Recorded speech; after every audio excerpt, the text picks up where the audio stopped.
자, 오늘 우리 요엘서 이제 마지막 부분 보겠습니다. 자, 여러분 요엘 거기 3장을 펴주시고요. 제가 이제 요엘서 강의할 때 여러분에게 말씀드렸다시피 이 짧은 책이지만 이 안에는 예수 그리스도의 재림과 연관된 그런 중요한 예언적 진리들이 집약되어 있다고 했습니다. 특히 요엘서의 이 성격은 이 주의 날에 있을 전쟁, 그 전쟁 때 주님의 군대가 이제 그 적그리스도의 그런 이방 나라들과 군대들을 이렇게 진멸시키고 심판하실 거다 이렇게 말씀드렸잖아요. 그래서 요엘서의 그 대다수의 내용들은 다 비중이 거기에 쏠려 있습니다. 그래서 지금 요엘서 3장도 우리가 이제 지지난주에 봤던 그 아마겟돈 전쟁에 대한 그런 구체적인 예언들을 다시 한번 하고 있고요. 그리고 이제 중요한 것은 이 아마겟돈 전쟁으로 진멸시키는 것만이 아니라 이제는 어떻게 하냐, 이방 민족들을 심판하셔야 될 거 아니겠어요? 왜냐하면 주님이 이제 천년왕국을 수립하시면 그 왕국에 들어가기에 적합한 그런 민족과 그렇지 않은 민족들을 가리셔야 될 거 아니겠어요? 우리가 이제 잘 아는 민족들의 심판이 있죠. 바로 그게 요엘서 3장에 예언되어 있다는 얘기입니다. 그래서 아마겟돈 전쟁과 민족들의 심판은요, 그렇게 시간 간격차가 크지 않아요. 바로 이게 아마겟돈 전쟁이 끝나고 나면 민족들의 심판이 행해질 것이다. 그것을 우리가 요엘서 3장으로 우리가 정확히 알 수 있다는 것이. 자, 그래서 이제 교환을 보세요. 대환란 끝에 있을 이방 나라들의 심판 그랬어요. 그래서 거기 교환 계속 보면요, 요엘 3장은 계속해서 그리스도의 재림 때 있을 아마겟돈 전쟁을 다루며 또한 곧바로 있을 이방 민족들의 심판을 예언하고 있다 이거죠. 이것을 신학적인 용어로는 우리가 익숙하게 잘 알고 있는 민족들의 심판이라고 부른다라는 거죠. 이제 자세한 건 이제 이따 우리가 살펴보기로 하고요. 자, 경륜적인 순서에 따라 예수 그리스도께서 재림하셔서 아마겟돈 전쟁을 치르신 후에 이제 이 땅에 남아있는 이방 민족들을 양과 염소로 나누어 양의 민족은 왕국에 들어가고 염소의 민족은 영원한 불의 형벌에 처하게 된다는 얘기죠. 바로 이 심판이 행해지는 장소를 선지자 요엘은 어디라고 말하냐면 여호사밧 골짜기라고 말하는 거예요. 예, 여호사밧 골짜기 또는 결단의 골짜기라고도 말합니다. 그래서 이게 다 어떻게 보면 그 명칭이 다 거의 동일하게 가리키는 거예요. 예. 달리 부르는 것 뿐이지 그 일어나는 일들은 다 이 장소에서 일어난다는 얘기죠. 적그리스도의 2억의 군대가 몰살당하는 무기또 지역을 뜻하는 것이다 라는 거죠. 예. 그래서 요엘 선지자는 그 골짜기를 이제 여호사밧 골짜기라고 이렇게 지칭을 하고 있는 거죠. 장차 이 지역은 참혹한 전쟁터와 또 엄중한 심판이 행해질 장소가 될 것임을 예언하고 있는 것이다. 그죠? 그것이 어디에 나온다고요? 3장에 나온다는 얘기예요.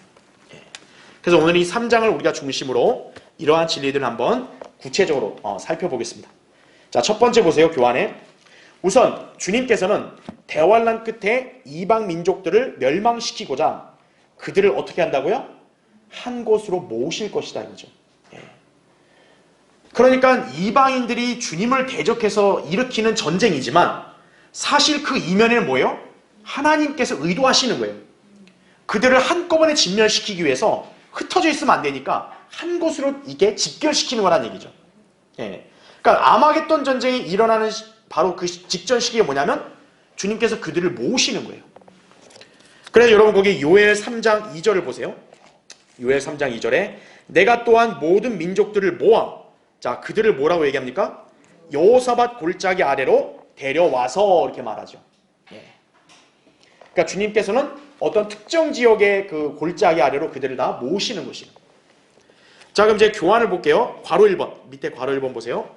대환란 때 적그리스도의 주도 아래 이방 민족들은 이스라엘을 대적하고자 함께 모일 것이다 이거죠. 물론 이것은 모두 주님께서 의도하시는 것이다 라는 거죠. 인간들이 볼 때는 자기들이 나름대로 머리 굴려서 뭘 한 것 같잖아요. 근데 하나님께서 그 뒤에는 뭐예요?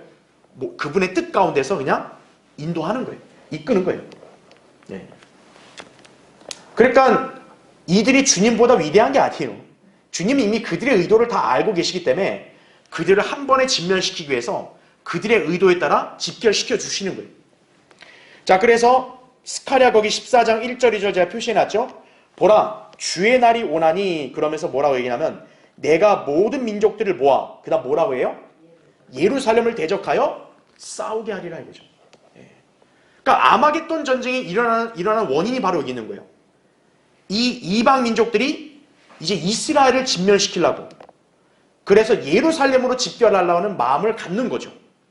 그러니까 주님은 어떻게 하는 거예요? 그들의 마음에 따라서 오케이 예루살렘 대적하러 니를 다 와. 하나님께서 허락하시는 거죠. 예. 주님이 왜 이스라엘을 이렇게 전쟁을 당하게 하시냐? 주님이 이스라엘을 망하게 하려는 게 아니라 그들을 한꺼번에 진멸시키려고 그렇게 하신다는 얘기죠. 예. 자, 그래서 괄호 2번 보세요. 주님께서는 적그리스도와 그의 무리들을 자 어떻게 한다고요? 마치 단에 묶어서 불에 던지듯이 그들을 함께 모아서 진멸시키실 결심을 이행하실 것이다 그죠. 그러니까 이게 뭐냐면 주님께서 이들을 한 곳에 모아서 진멸시키겠다고 주님이 직친이 스스로 결심을 한 거예요. 여러분 하나님이 결심하고 그걸 번복하실 리가 있겠어요? 그건 확실한 거겠죠. 그렇죠. 자, 이것이 바로 뭐냐? 유엔의 운명이에요. 유엔에 가입되어 있는 세상 이방 나라들은 자기들이 마치 대단히 지혜를 써서 모인 것처럼 보이지만 사실은 뭐예요? 성경대로 주님이 그들을 다 한 번에 모으신 거예요. 자, 그래서 거기 스파냐 3장 8절 제가 표시해놨죠? 주가 말하노라. 그러므로 너희는 내가 일어나서 먹이로 삼는 날까지 나를 기다리라죠. 이는 내 결심이 자 주님의 결심이 뭐라고 나왔어요? 민족들을 모으는 것이니 이거죠. 그럼 왜 모으냐? 계속 나오죠.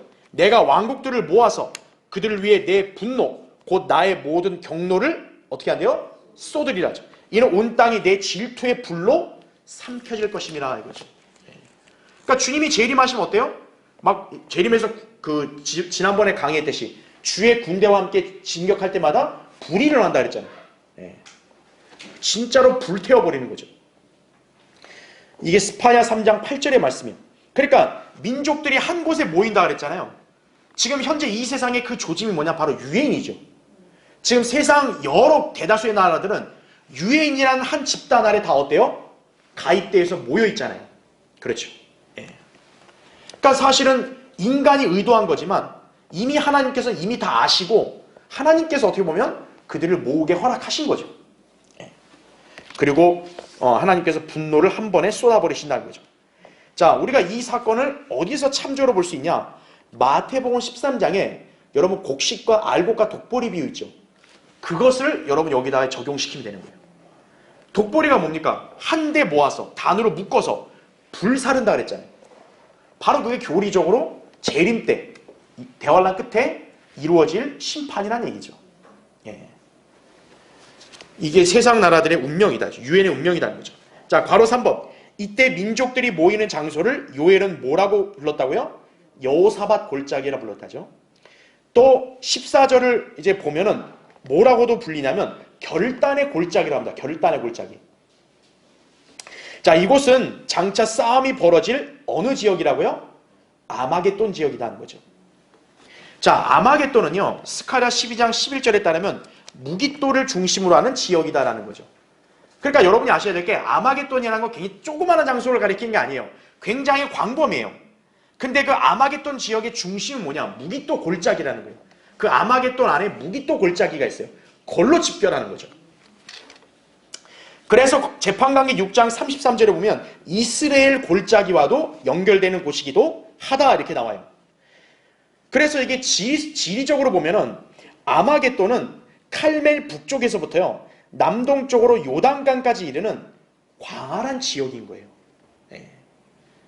그래서 주님이 재림하셔서 아마겟돈 중에 치를 할 때는 정말 그 전쟁의 그 규모나 범위는 굉장히 광범위하다는 얘기죠. 한 골짜기만 한정된 게 아니라 바로 이 광활한 지역의 전반에 걸쳐서 전쟁이 일어날 것이라는 얘기죠. 예. 그래서 이제 계시록에는 이제 아마겟돈으로 모인다 그랬잖아요. 그러니까 아마겟돈이지만 거기에 중심은 무깃도 골짜기라는 얘기죠. 그 무깃도 골짜기에 이제 그들이 집결하는 거고, 그게 이제 여호사밧 골짜기라고 요엘은 또 부르기도 한다는 얘기죠. 결단의 골짜기. 예. 그래서 괄호 4번. 여기서 주 예수 그리스도의 군대와 적그리스도의 군대가 실제 전쟁을 벌일 것이라는 거죠. 그래서 우리가 이 전쟁의 명칭을 뭐라고 불러요? 아마겟돈 전쟁이라 부르는 거죠. 그래서 계시록 16장 16절에 그가 그들을 히브리어로 자 어디로 모은다 그래요? 아마겟돈이라고 하는 곳으로 모으더라 이거죠. 요한계시록 예언에서 바로 이거를 확인시켜 주는 거예요. 주님이 모이게 하는 건데 결국 그들을 어디로 모이냐? 아마겟돈이라는 곳을 모이게 한다는 거죠. 아마겟돈 중에서도 중심인 무기토 골짜기 여호사밧 골짜기가 불리는 바로 그 지역으로 모이게 한다 이거죠. 그러니까 여러분이 일단 첫 번째로 알아야 될 순서는 뭐냐면 일단 주님이 민족들을 한 곳으로 모이게 하신다는 거죠. 자 그럼 이제 두 번째 보세요. 그 교환의 두 번째 요엘은 이방 민족들과 주의 군대의 전쟁을 어떻게 하고 있다고요? 선포하고 있다는 거죠. 자 그래서 여러분 거기 3장 9절을 보세요. 3장 9절. 자 이제 모였으니까 어떻게 해야겠어요? 전쟁을 해야죠. 그래서 9절 보면 너희는 이것을 이방인들 가운데 선포하라. 전쟁을 예비하며 용사들을 깨우고 모든 전사들로 가까이 오게 하며 그들로 올라오게 하라 이렇게 말하죠. 여기 표현 잘 보세요. 전쟁을 예비해서 용사들을 가까이 오게 하고 올라오게 하라 그랬죠. 올라오게 하라. 왜냐 지상에 있는 자들이니까 올라오게 하라 이거예요. 자 그러면 11절 보세요. 너희 모든 이방들아 모여서 오라. 다 함께 주위에 모이라. 자 그렇게 얘기하고 그 다음 보세요. 오 주여 주의 용사들로 그곳으로 어떻게 하래요? 내려오게 하소서. 이번에는 표현이 반대죠. 주의 용사들로 내려오게 하라는 거죠. 왜 그 표현 썼겠어요? 주의 용사들은 어디에 있기 때문에? 하늘에 있으니까 내려오소서 이거죠. 그러니까 주님이 이제 지상의 민족들을 모아놨으니까 이제는 하늘의 용사들과 전쟁을 벌이시겠죠. 그걸 요엘의 선지자는 지금 예언적으로 선포하고 있는 것이. 예. 자 그래서 거기 밑에 괄호 1번 보세요. 너희 보습을 쳐서 칼을 만들고 너희 낫을 쳐서 창을 만들라 이렇게 말씀하고 있죠. 거기 요엘 3장 10절에 보면 자 여러분 이 표현 잘 보세요. 지금 보습을 쳐서 칼을 만들고 낫을 쳐야죠. 자 요엘 선지자는 지금 여기 보세요. 어떻게 바뀌었는가? 보습과 낫은 주로 뭐 할 때 쓰는 거예요? 농사 지을 때 쓰는 거죠. 근데 그걸 뭘로 바꿔요? 칼과 창으로. 왜? 지금 이 문맥은 바로 뭘 가리키냐? 뭐를 겨냥하는 거니까? 전쟁을 겨냥하는 거니까요. 반대로 이사야 선지자는 어떻게 예언했냐면 이사야 2장 4절에 이게 거꾸로 되어 있어요. 칼을 쳐서 뭘 만드냐? 보습을 만들라고 하고 낫을 쳐서 창을 쳐서 뭘 만들라? 낫을 만들라 이거죠. 거꾸로 됐어요. 왜? 이사야 2장 4절의 예언의 내용은 어디를 가리킨 거냐면 천년 왕국을 가리킨 것 때문에요. 그러니까 천년 왕국에는 전쟁이 있을까요? 없을까요? 없죠. 천년 왕국에 뭐밖에 없어요? 평밖에 없다는 거죠. 그렇죠. 그러니까 지금 요엘 선지자는 이사야의 이 화평을 거꾸로 얘기하고 있어요. 전쟁. 왜 그러냐? 바로 예언적으로 가리킨 게 다르기 때문에 그래요. 바로 이 여기의 전쟁은 이제 재림 때 있을 이제 전쟁을 가리킨 거고 요거는 천년 왕국 때 있을 평화니까. 그러니까 서로가 다르니까 어떤 거예요? 거꾸로 된 거죠. 자 그런데 여러분 그 유엔의 본부가 있는 뉴욕 있잖아요. 뉴욕의 그 빌딩에는요. 이사야의 벽이라는 게 있어요. 이사야의 벽에 이게 문구가 새겨져 있거든요. 그러니까 얼마나 웃기냐면 유엔이 창설이 된 이유가 이 땅의 전쟁을 그치게 하고 자기들이 평화를 이룬다는 목적 아니겠어요? 그래서 이사야 구절을 자기들이 도용을 한 거예요. 유엔이 이렇게 하겠다 그런 거예요. 근데 유엔이 창설된 이래로 지금까지 여러분 전쟁이 없었던 적이 있었나요? 더 많았어요 전쟁이. 그리고 이 구절은 유엔이 할 수 있어요 없어요? 없다고요. 더 웃긴 거는 유엔이 이사야 2장 4절을 다 인용한 것도 아니에요. 이사야 2장 4절의 맨 앞부분 뭐라고 나오냐면 모든 민족들을 심판한다는 말이 나오거든요. 그 다음에 이게 나와요. 즉 다시 말하면 천년왕국의 화평은 먼저 심판을 하고 난 다음에 있는 거란 얘기죠. 근데 유엔은 그 앞에 심판을 빼버렸어요. 딱 요것만 갖다 쓴 거예요. 도용한 거예요. 그런데 우리가 예언적으로 볼 때는 지금 이 요엘서는 어떻게 가르치고 있냐? 이거를 유엔이 이루는 게 아니라 오히려 유엔은 앞으로 이렇게 될 거라는 걸 가르치는 거죠. 예. 그러니까 유엔이 제대로 정신을 박힌 집단이면 이것만 하지 말고 이것도 같이 인용해야죠. 그렇죠. 근데 이거는 안 하고 이렇게만 하는 거예요. 우리가 이렇게 하겠다. 오히려 그들은 나중에 어때요? 이스라엘 대적해서 이렇게 할 거라고. 네. 그러니까 여러분이 이걸 잘 구분할 수 있어야 돼요. 그러니까 이사야, 요엘이 왜 반대로 됐냐? 이사야는 천년왕국 때를 겨냥한 거고 요엘은 지금 아마겟돈 전쟁을 겨냥한 거기 때문에 서로가 거꾸로 됐다. 이렇게 보시면 되는 거죠. 자, 그래서 이제 그 다음 페이지 넘겨보시면요. 자, 괄호 2번. 자, 3장 11절에 너희 모든 이방들아 모여서 오라 다 함께 주위에 모이라 얘기하고 14절에는 이렇게 나옵니다. 결단의 골짜기에 많은 무리들이 있으니 이렇게 나오죠. 아까 이 결단의 골짜기와 여호사밧 골짜기를 같이 연결시키면 돼요. 즉 여기에 많은 무리들이 모였다고 나오죠. 교환을 보면 이 구절대로 적그리스도에게 속한 무리들이 많다는 것을 가리키는 거겠죠. 일단 적그리스도에게 속한 북방의 군대가 있을 거예요. 우리가 에스겔 38장 39장 공부할 때 북방에 그런 군대가 있잖아요. 그 적그리스도 군대 아니겠어요? 그뿐만 아니죠. 요한계시록 16장에 보면 동방의 왕들의 길이 예비가 돼서 동방의 왕들이 이제 합류할 거라고요. 그렇죠. 그러니까 그런 자들이 함께 모이니까 여기 요엘에서 말한 대로 무리들이 어때요? 적은 게 아니라 많은 무리들이 모인 거예요. 그러니까 성경의 예언은요, 한 단어라도 이게 엄청난 그런 연관성이 있는 거예요. 자, 이제 괄호 3번 보세요. 반면 적그리스도의 무리들을 진멸시킬, 자, 누가 내려올 것이라고요? 하늘의 군대. 요엘 3장에서 이들을 11절에 뭐라 표현했다고? 주의 용사들, 이거죠. 이게 바로 우리가 지지난주에 배웠던 주의 군대인 거죠. 하늘의 기병대. 그렇죠? 그래서 이 군대는 그리스도의 몸인 교회, 솔로몬의 6장 10절 13절에 나온 교회와 그 다음에 이스라엘의 병거들과 기병들인 구약 성도들을 가리키겠죠. 이스라엘 성도들. 재판관계 5장에 나온. 그렇죠?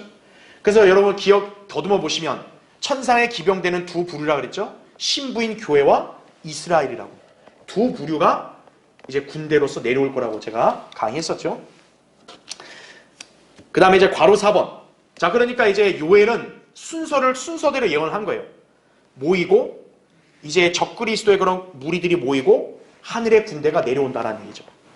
그러면 그 하늘의 군대의 선두주자는 누구겠어요? 예수 그리스도시겠죠. 그렇죠? 그래서 괄호 4번 보세요. 주 예수 그리스도께서 재림하셔서 친히 전쟁을 치르실 것이라는 거죠. 자, 그래서 거기 여러분 그 16절 한번 보세요. 16절. 요엘 3장 16절에 또 주께서, 자, 여기서 특이한 표현이 나옵니다. 시온에서 어떻게 한대요?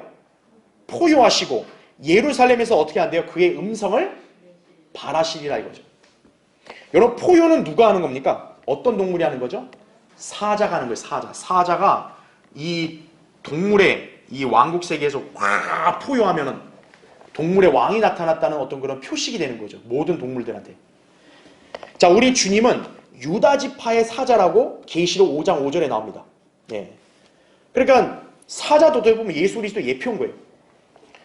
그래서 포효하는 사자와 같이 그분께서 음성을 어떻게 한다고요? 발하실 거라는 거죠. 그것도 어디에 발하냐? 시온과 예루살렘에 아주 이렇게 위험 있는 그런 장엄한 음성을 발하실 것이다 이거죠. 그래서 거기 제가 교환에 표시해놨죠. 그 예레미야 25장 30절 31절 거기 나오죠. 주가 높은 데서 소리 지르며 그의 거룩한 처소에서 목소리를 내는도다. 그가 그의 처소 위에서 힘있게 소리 지르리니 그가 포도를 밟는 자들처럼 땅의 모든 거민들에게 소리를 지르리니 소리가 땅끝까지 이르리라. 이는 주가 민족들과 다투며 모든 육체들을 심판하며 악한 자들을 칼에 넘겨줄 것임이라 주가 말하노라 이거죠. 예. 여러분 사자가 한번 포효하면 그 동물들이 얼마나 벌벌 떨어요. 우리 주님이 바로 재림하셔서 엄청난 그런 음성을 발하시면 어떤 거예요? 땅이 떨고 민족들이 벌벌 무서워서 기는 거죠. 예. 지금 여기도 보면 주님이 높은 데 소리 지른다 그랬죠. 그러면서 뭐라 그래? 포도를 밟는 자처럼. 왜 하필 포도를 밟는 자들이라는 표현을 썼을까요? 바로 주님이 재림하시면 어떻게 하는 거예요? 적그리스도 군대를 뭐 밟듯이 포도즙 틀을 밟듯이 하니까. 그렇죠.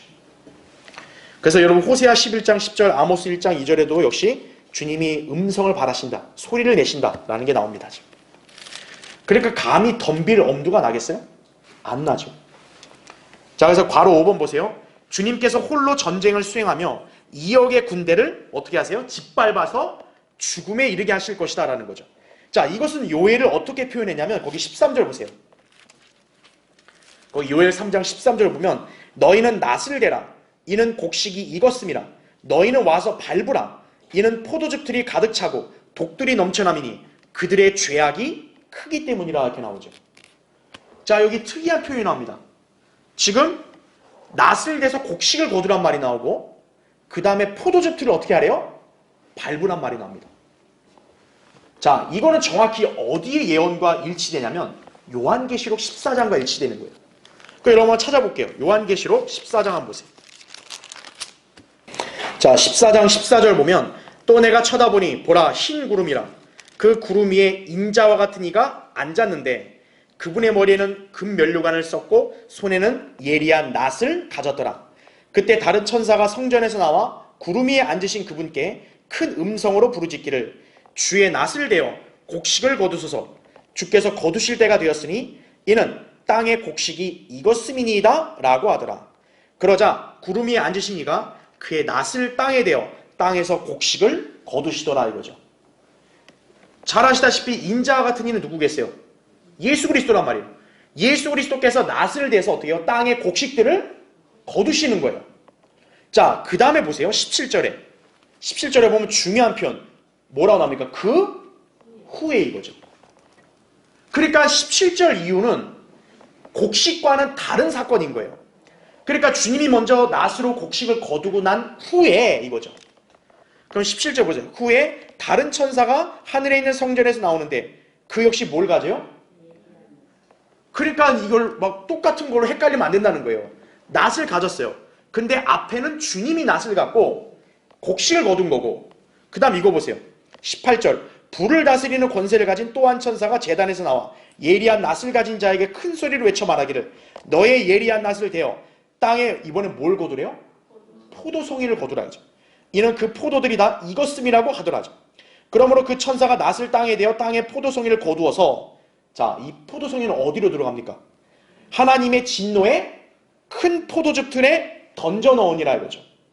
그래서 20절 그 포도즙 틀이 도성 밖에서 짓밟히니 그 틀에서 피가 흘러나와 말 고피까지 닿고 1600 스타디온까지 퍼지더라 이렇게 나오죠. 그래서 여기 보면은 자, 이 요엘은요 지금 재림과 아마겟돈 전쟁에 대해서 바로 요한계시록의 그 예언의 순서와 같은 맥락으로 예언을 했어요. 즉 뭐냐? 일단 곡식을 거두라 이거죠. 그 다음엔 어때요?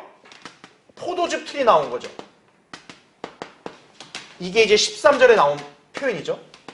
그렇죠.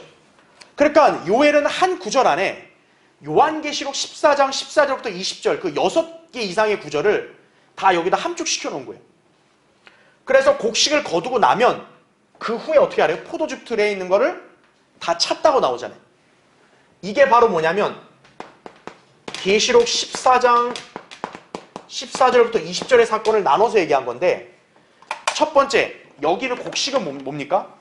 이거는 지금 불에 들어가는 게 아니죠. 주님이 친히 어때요? 거두는 겁니다. 뭐 전에? 포도즙 틀을 짓밟기 전이죠. 그래서 이 곡식은 누굴 가리키냐면 바로 성도들, 환난 성도들을 가리키는 거예요. 환난 성도들. 우리 마태복음 13장 아까 제가 뭐랬어요? 알곡과 독보리 비유를 제가 아까 언급했잖아요. 알곡은 주님이 창고를 어떻게 해요? 모아들이시고 그 다음에 독보리들은 불태워버리시잖아요. 그렇죠?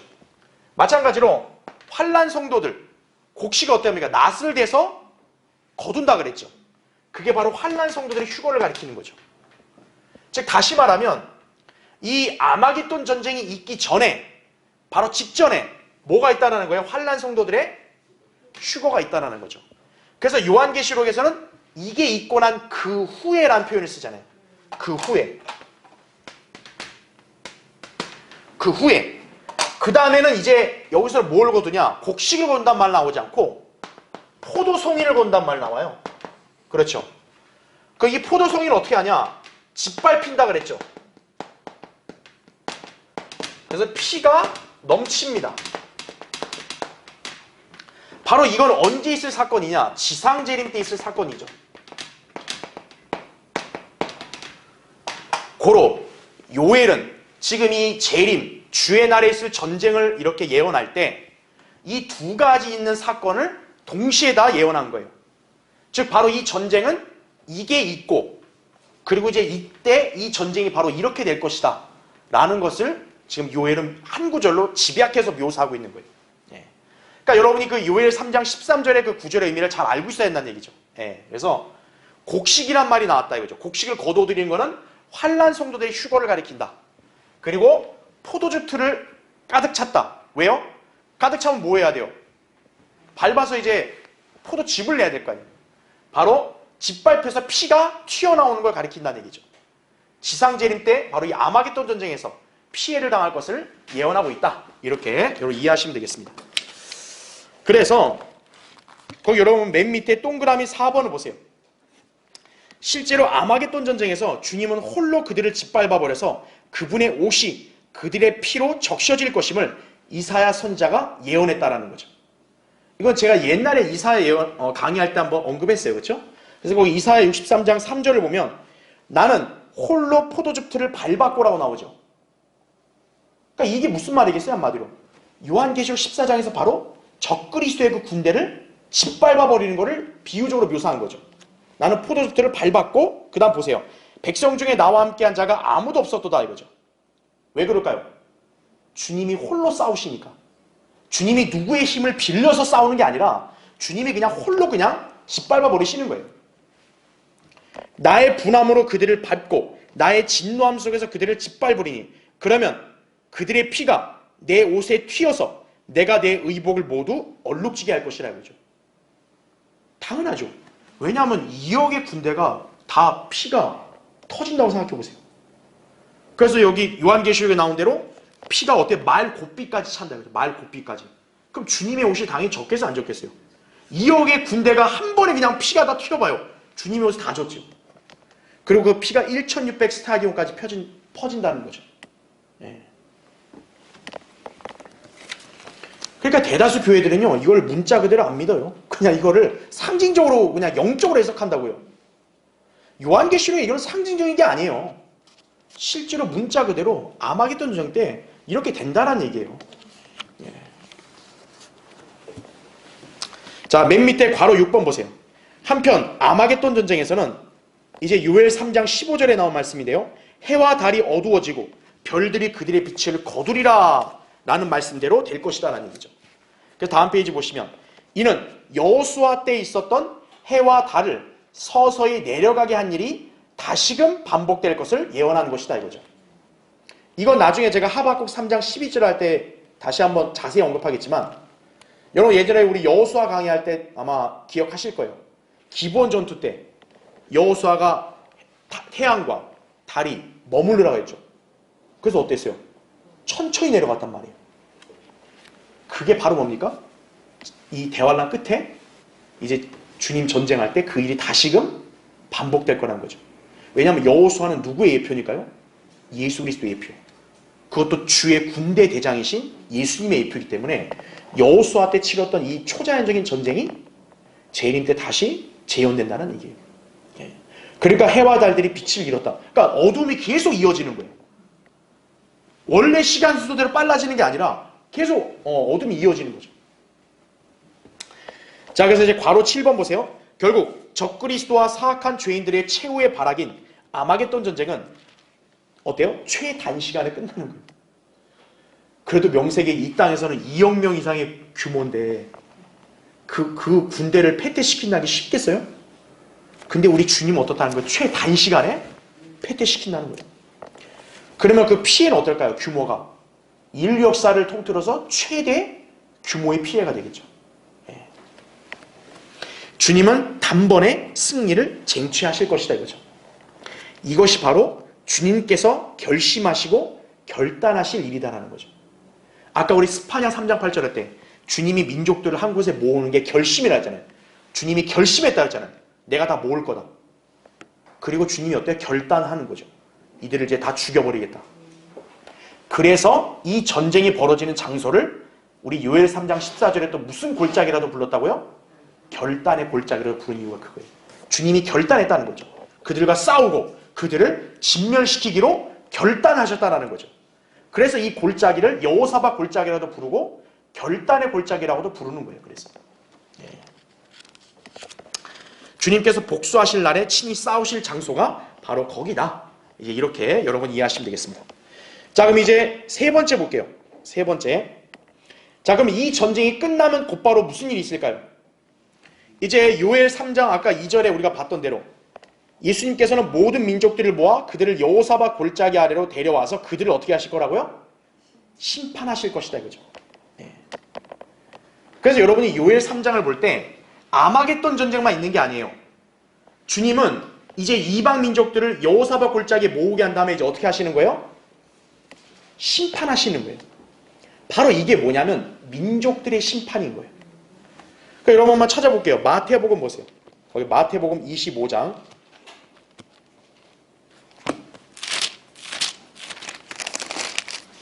자, 마태복음 25장 거기 31절. 이제 본문은 31절부터 46절까지가 이게 이제 민족들의 심판에 관한 이게 진리입니다. 그래서 여러분 31절 보시면 이 심판의 시기를 정확히 이렇게 얘기해요. 인자가 그의 영광 중에 오고 또 모든 거룩한 천사들이 그와 함께 오면 그때 그가 그의 영광의 보좌에 어떻게 한대요? 앉으리니 이거죠. 이게 언제 있을 일이라고요? 재림 때 있을 일이라는 거죠. 왜 여러분 이 표현을 잘 보라 그러냐면 대다수의 교회들은 이거를 영적으로 해석을 합니다. 그래서 여기 영광의 보좌에 앉으리냐고 했을 때 이 영광의 보좌를 하늘의 보좌라고 해석을 하는 거예요. 그렇게 되면 어떻게 됩니까? 여기 나오는 심판이 이 땅에서 행하는 심판이 아니라 뭐 백보자 심판 아니면 그리스도의 심판 뭐 이걸로 해석을 한다는 얘기죠. 자, 그 다음에 32절 보세요. 그 앞에 모든 민족들을 모아놓고 마치 목자가 양들을 염소들에서 갈라놓듯이 그들을 따로 갈라놓으리라. 그리하여 양들은 그의 오른편에 염소들은 그의 왼편에 세워두고 이렇게 나오죠. 바로 민족들의 심판은 그 형태가 어떤 거예요? 주님이 영광의 보좌에 앉으면 이제 그들을 양과 염소로 나누시는 거라는 얘기죠. 자, 그럼 밑에 이제 괄호 1번을 보세요. 이 심판이 일어날 때 주님께서는 예루살렘에서 다윗의 보좌에 좌정하신다라는 거죠. 왜냐하면 아까 우리 여기 표시해놨죠. 제가 요엘 3장 12절에 이렇게 나와요. 이는 내가 거기에 앉아서 주위의 모든 이방을 다 심판할 것이미로다 이렇게 나와요. 요엘 3장 12절에 보면. 즉 표현을 잘 보면 주님이 어때요? 거기에 어떻게 한대요? 앉아서라고 나옵니다. 앉아서. 그러니까 여기 나온 심판은 아마겟돈 전쟁이 아닌 거예요. 왜? 아마겟돈 전쟁은 주님이 친히 싸워야 되잖아요. 서서. 그렇죠? 근데 여기 12절에서는 주님이 앉아서 심판한다 그럽니다. 왜 그렇겠어요? 주님이 앉아서 심판하시는 거는 바로 민족들의 심판이기 때문에 그런 거죠. 전쟁이 아니라 이제 심판을 해서 양과 염소의 민족을 나누시기 때문에 그러는 거죠. 자, 주님이 좌정하실 곳은 바로 영광의 보좌로서 구약에서 예언된 무슨 보좌라고요? 주의 보좌예요. 주의 보좌. 역대기상 29장 23절, 예레미야 3장 17절, 14장 21절. 다윗의 예루살렘의 다윗의 보좌 있죠. 그게 재림 때는 뭐로 바뀐다고요? 명칭이 주의 보좌. 왜? 누가 거기에 좌정하시니까? 주님이 좌정하시니까. 자, 그래서 괄호 2번 보세요. 여기에서 심판의 기준은 심판의 기준은 뭐라는 거예요?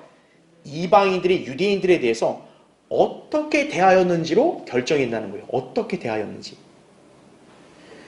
그래서 거기 제가 3장 2절을 표시해놨죠. 거기 보시면 거기서 그들과 더불어 내 백성과 내 유업 이스라엘을 위하여 변호하리라 이렇게 주님 말씀합니다. 그러니까 요엘 3장의 그 초반의 그 문맥의 내용이 뭐냐면 주님이 이제 이방 민족들을 모아서 주님의 백성 유대인들을 위해서 변호한다는 거죠. 즉 이방인들로 하여금 유대인들을 어떻게 대했는가를 따져보겠다는 거예요. 그래서 3절부터 4절, 5절을 쭉 보면 인류 역사에서 유대인들이 어떤 취급을 받았는지에 대한 내용이 나와요. 사실 대다수의 이 땅에 있는 민족들은 유대인들을 선대해준 민족이 거의 없습니다. 그렇죠. 유대인들은 어떻게 보면 대환란 때까지 어때요? 굉장히 낮게, 천하게 취급되죠. 하지만 주님이 재림하고 나면 어떻게 되는 거예요? 이제 지위가 바뀌어지는 거죠. 이제는 이방인들이 천하게 되고 유대인들이 높여지는 거죠. 그렇죠. 그래서 오죽하면 천년왕국 때 들어갈 이방인들의 기준이 뭐냐면 유대인들을 어떻게 대했냐에 따라 결정이 되는 거예요. 그리고 여러분 거기 그 25장 펴져 있죠? 거기 34절을 보세요. 왕이 그의 오른편에 있는 사람들에게 말하기를 오라 나의 아버지의 복을 받은 자들아 세상의 기초가 놓인 이래로 너희를 위하여 준비한 그 왕국을 이어받으라. 이는 내가 굶주렸을 때 너희가 먹을 것을 주었으며 내가 목마를 때 마실 것을 주었고 내가 나그네였을 때 대접하였고 또 내가 헐벗었을 때 입혀주었으며 내가 병들었을 때 문안해 주었고 내가 감옥에 갇혔을 때 찾아와 주었음이라 하리라 이거죠. 근데 양의 민족들은 이걸 이해를 못한 거예요. 우리가 언제 주님한테 그랬습니까? 그랬더니 거기 40절 보세요. 그러나 왕이 대답하여 그들에게 말하기를 진실로 내가 너희에게 말하노니 자, 이 표현이 중요해요. 여기 뭐라 그래요? 내 형제들에게 가운데 가장 작은 자 하나에게 한 것이 곧 뭐라는 거죠? 나에게 한 것이라 이거죠. 그러니까 이 심판의 중요한 핵심 포인트는 뭐냐면 주님의 형제들에게 이렇게 잘 대해줬기 때문에 너희들은 양이 돼서 천년왕국에 들어가는 거다 이거죠. 자, 카톨릭이든 개신교회든요 여기서 양을 갖다가 이 시대의 성도라고 해석을 하는 거예요. 그러면서 여기 형제들을 뭐라고 하냐 또 여기 형제들을 또 그리스도인들을 해석하는 거예요. 그럼 안 맞잖아요. 아, 양은 뭐고 형제는 또 뭐예요? 아니, 똑같은 그리스도인을 넣고 어떤 사람은 양이고 어떤 사람은 형제고 이게 말이 되겠어요? 아니란 말이에요. 네. 여기에 예수님의 형제들은 누굴 가리키는 거예요? 바로 육신적인 형제들, 유대인들을 가리키는 거란 얘기죠. 네. 그래서 재림전의 환란 시대에 유대인들을 잘 대우하고 보호한 이방인들은 양들로 분류가 되는 거예요. 양의 민족으로 분류되는 거예요. 반면에 적그리스도의 편에 서서 잘 보호해주지 않고 괴롭히고 박해한 이방인들은 어떤 민족으로 분류되는 거예요? 염소의 민족으로 분류가 되는 거예요. 그래서 그게 41절부터 46절까지 나온 말씀이에요. 그러니까 염소로 분류된 민족들도 이해를 못하는 거예요. 우리가 언제 주님을 그렇게 대했습니까? 주님이 똑같이 말씀하는 거죠. 여기 내 형제들 가운데 가장 작은 자 하나에게 너희가 그렇게 했으면 나에게 한 거다 이거예요. 그래서 여러분 거기 41절 보세요. 굉장히 중요한 말씀인데 거기 41절 보면 그때 왕이 왼편에 있는 자들에게도 말하기를 너희 저주받은 자들아 내게서 떠나. 자 보세요. 마귀와 그의 천사들을 위하여 준비한 영원한 불 속으로 들어가라 이렇게 나오죠. 여러분이 아셔야 될 게 여기 영원한 불 속 지옥이자 불못이잖아요. 이 지옥이나 불못은 누구를 위해 만들어진 거라고요? 마귀와 그의 천사들을 위해서 만들어진 거예요. 그러니까 인간이 지옥에 가는 거를 가볍게 생각하고 웃으면 안 된다고요. 아, 지옥 뭐 갔다 오지 뭐 사우나도 참 따뜻하게 하고 오지. 정신 나간 자들이 하는 소리예요 그게.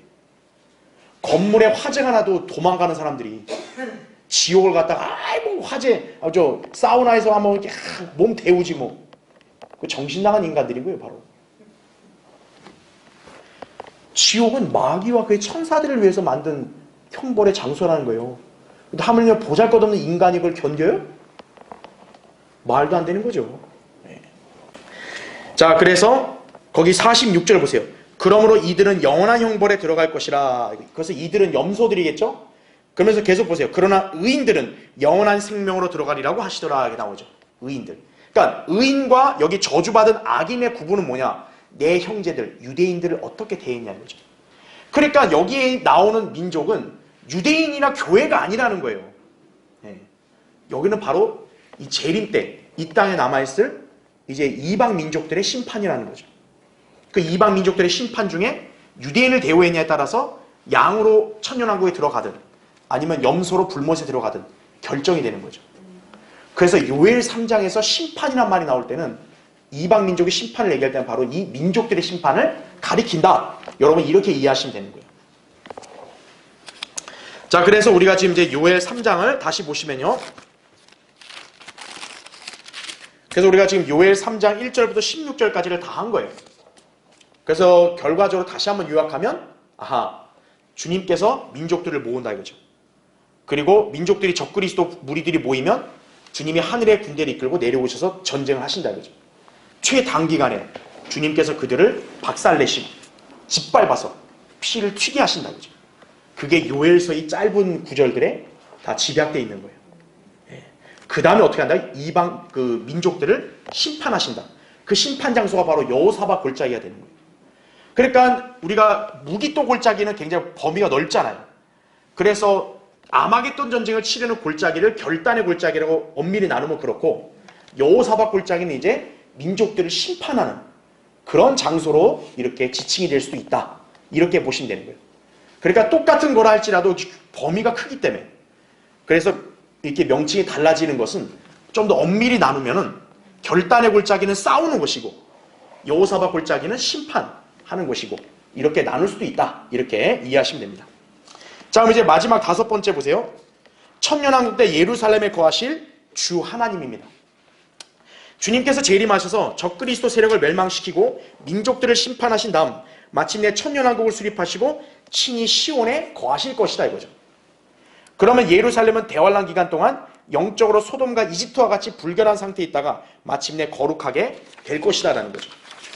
그 다음 페이지죠. 그리고 이스라엘은 회복되어 번성하게 되고 예루살렘에 영원히 거하게 될 것이다라는 거죠. 그래서 여러분 요엘 3장 17절 한번 보세요. 요엘 3장 17절. 자, 이것도 이제 시간 순서예요. 이제 아마겟돈 전쟁 끝났죠? 민족들의 심판 끝났죠? 그럼 이제 뭐밖에 없는 거예요? 천년왕국인 거죠. 그 17절 보면 그러므로 너희는 내가 나의 거룩한 산 시온에 거하는 주 너희 하나님임을 알게 되리니. 바로 이게 뭡니까? 이제 주님이 시온에 예루살렘에 거하신다라는 거죠. 근데 우리가 잘 알다시피 예루살렘의 왕으로 계신 분은 예수 그리스도 아니에요. 근데 예수 그리스도를 여기서 뭐라고 표현해요? 주 너희 하나님이라고 말합니다. 왜요? 예수 그리스도는 육신을 입고 나타나신 하나님이시기 때문에 그런 거죠. 그게 제가 그 1번에서 설명한 거예요. 여러분이 그 스가랴 14장 21절, 계시록 21장 27절, 나홈 1장 15절, 이사야 35장 8절 이런 구절들을 참조하시면 도움이 될 겁니다. 그 다음에 여러분 거기 18절 보세요. 그날에 산들이 새 포도주를 떨어뜨릴 것이며 작은 산들에는 젖이 흐를 것이요 유다의 모든 강들에는 물이 흐를 것이며 주의 집에서 샘이 흘러나와 시팀 골짜기에 물을 대리라 이거죠. 이스라엘이 풍족하게 될 걸 예언한 거죠. 이거는 뭐 호세아 요엘 우리가 다 봤을 때 그때 했었잖아요. 그렇죠? 그 다음에 19절 보세요. 이집트는 황폐한 곳이 되고 에돔은 황폐한 광야가 되리니 이는 그들이 유다 자손에게 폭력을 써서 그들의 땅에서 무지한 피를 흘렸기 때문이라 이렇게 말씀하죠. 다시 말하면 천년왕국 때 이집트하고 에돔은 어때요? 심판을 받아서 완전히 비참하게 되는 거예요. 왜 그러냐? 이스라엘, 즉 유대인을 갖다가 폭력을 썼기 때문에 그런 거예요. 그래서 여러분 이거는 나중에 제가 따로 할게요. 이집트에 대한 황폐함은 스가랴 14장에 나와요. 그 다음에 에돔이 심판을 받는 거는 오바댜 있죠. 오바댜가 한 장밖에 없는데 그 한 장이 에돔의 심판을 다룹니다. 그건 이제 제가 나중에 오바댜 할 때 그때 자세히 하기로 하고요. 그래서 이제 이런 민족들은 어떻게 됩니까? 심판을 받기 때문에 비참해지는 거죠. 그 다음에 분명한 것은 뭐냐? 타국인들은 천년왕국 기간 동안 더 이상 예루살렘을 통과하지 못한다는 거죠. 17절에 거기 나오다시피 다시는 타국인들이 그곳을 통과하지 못한다는 거죠. 우리가 보면 그 이전만 해도 타국인들이 얼마나 이스라엘 땅을 막 넘나들면서 막 얼마나 유대인들을 박해하고 황폐화시켰어요. 근데 천년왕국 때는 그게 가능하다는 거예요? 불가능하다는 거예요? 불가능하다는 거죠. 타국인들이 다시는 이스라엘 땅을 함부로 통과하지 못한다는 거죠. 그러면 이방인들은 어떻게 될까요? 예루살렘에 올 수 있는 경우는 한 가지예요. 예수 그리스도께 경배드리러. 그때만 올 수 있는 거죠. 그래서 이사야 2장 1절부터 5절에 그렇게 나오는 거죠. 그래서 우리가 예로 드는 게 뭡니까? 그 솔로몬 때 시바 여왕이 예물을 가지고 왕 앞에 왔잖아요. 그쵸? 그 다음에 사도행전 8장에 에디오피아 내시가 이방인이 예루살렘에 왔잖아요.